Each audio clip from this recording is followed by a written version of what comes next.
اليوم نتحدث عن مباراة اسبانيا ضد فرنسا، وعن مباراة انجلترا ضد هولندا، وعن مباراة الارجنتين ضد كندا. فلايك واشتراك ويلا على الحلقة.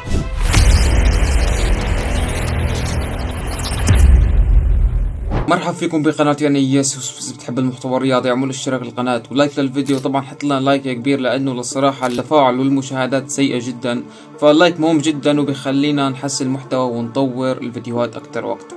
هذا الفيديو رح نتحدث عن مباريات نصف نهائي اليورو، وايضا عن مباراة الارجنتين ضد كندا. فيلا نبلش بمباريات اليورو ثم مباريات الارجنتين. اول شيء رح نبلش بمباراة منتخب اسبانيا ضد منتخب فرنسا، المباراة اللي انتهت بنتيجة 2-1 لمنتخب اسبانيا. لامين يامال اللي سجل هدف ولا اجمل، اللي يعتبر من اجمل اهداف البطولة بالنسبة لي انا، شوفوا اجمل هدف ممكن بعد هدف بلينغهام. اسبانيا اللي قدم من بداية البطولة حتى وصول للنهائي مباريات كلها ممتازة جميلة، اقنع بالاداء وبالنتيجة، وكان للصراحة 10/10 منتخب اسبانيا. اما بالنسبه لمنتخب فرنسا اللي صراحه من بدايه البطوله حتى الان كان يتاهل بشق الانفس، تاهل من مرحله المجموعات بهدفين عكسيان وركله جزاء. منتخب فرنسا اللي سجل هدفان فقط، هدف ضد اسبانيا وايضا هدف ضد بولندا من ركله ترجيح. خلينا نتفق عليه انه منتخب فرنسا عم يمر باسوء احواله. جريزمان اللي هو كان من احد نقاط قوه منتخب فرنسا. كيليان مبابي اللي الصراحه مهاجم الفريق ونجم الفريق اللي ما عم يقدر يسجل. كثير نجوم بمنتخب فرنسا ما عم تقدم المستويات المطلوب. كيليان مبابي اللي كان مصاب ولبس القناع تقريبا في نصف مباريات اليورو اكثر، الا مباراة اسبانيا المباراة الوحيدة اللي ما قدر يلبس فيها القناع. كل مبارياته كانت سيئة، بقناع ومن دون قناع. اتوقع هذا هو اسوأ اداء لكيليان مبابي في بطولة من البطولات حتى الان. طبعا كيليان مبابي سجل هدف من ركله جزاء وصنع اسيست لكولومواني ضد منتخب اسبانيا، لكن كان عنده كثير فرص الصراحة كيليان مبابي اللي بالنسبة لي كان ممكن يسجل منها اهداف، لكن للاسف كان يضيع. كيليان مبابي يا جماعة بيسجل كثير لكن بيضيع كثير.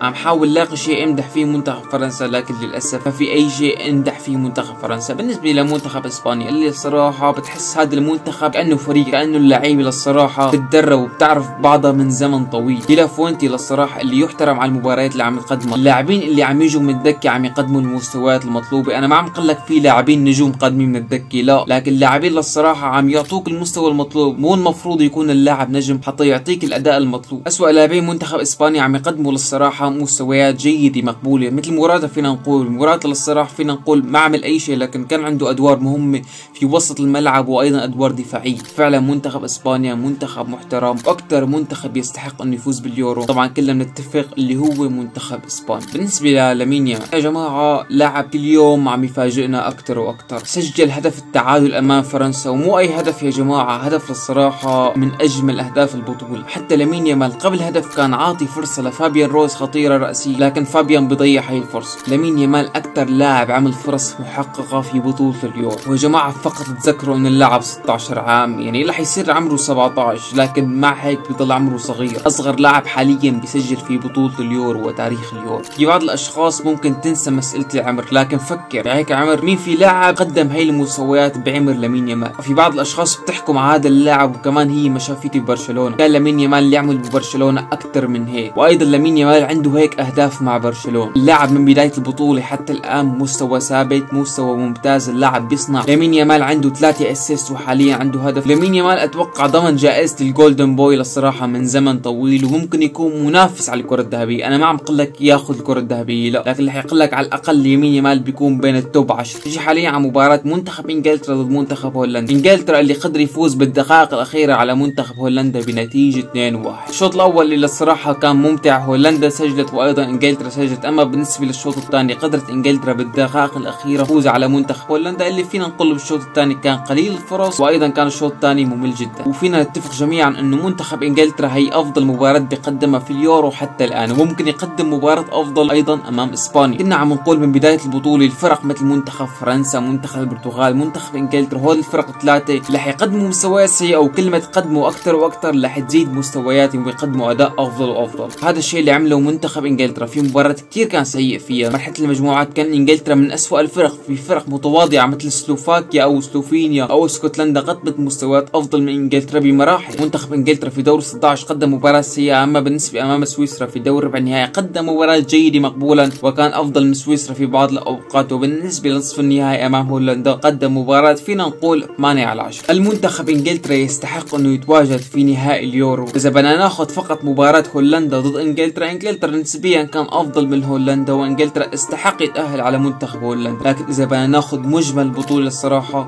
انجلترا لا يستحق انه يوصل للنهائي. وانجلترا يا جماعة كان محظوظ جدا في مرحلة المجموعات، لو كان في خصوم اقوى مع انجلترا في مرحلة المجموعات ممكن ما يتأهلوا، غير ممكن افضل ثالث. بالنسبة لدور 16 ايضا كانوا محظوظين انه بيلينغهام قدر يستفيق ويسجل جول ويخليهم يتأهلوا. ايضا امام سويسرا ما كانوا بافضل الاحوال، وامام هولندا طبعا قدروا يسجلوا هدف بالدقائق الاخيرة، وايضا سجلوا هدف من ركلة جزاء. لكن الاختبار الحقيقي لمنتخب انجلترا هو امام منتخب اسبانيا، اللي فينا نعتبر منتخب اسبانيا اقوى منتخب حاليا في البطولة، لنشوف هل انجلترا ممكن يتفوق بالاداء والنتيجة على منتخب اسبانيا. ونروح حاليا من اليورو لبطولة الكوبا امريكا ومباراة الارجنتين ومنتخب كندا. الارجنتين اللي قدر يفوز بنتيجة 2-0 على منتخب كندا، نفس نتيجة مباراة مرحلة المجموعة. المدرب سكالوني اللي تعلم من اخطائه امام منتخب الاكوادور. كلنا شفنا المباراة السيئة اللي قدمها منتخب الارجنتيني وسكالوني امام منتخب الاكوادور، اللي الصراحة لولا إيميليانو مارتينيز كان الارجنتين خارج بطولة الكوبا حاليا. سكالوني اللي عمل تغييرات بالتشكيلة بين مباراة اكوادور وايضا مباراة كندا، ومن ابرز هي التغييرات عودة الفاريز كرأس حربة وايضا عودة دي ماريا على جهة اليسار. كلنا شفنا امام الاكوادور كان في سلبيتين في منتخب الارجنتين،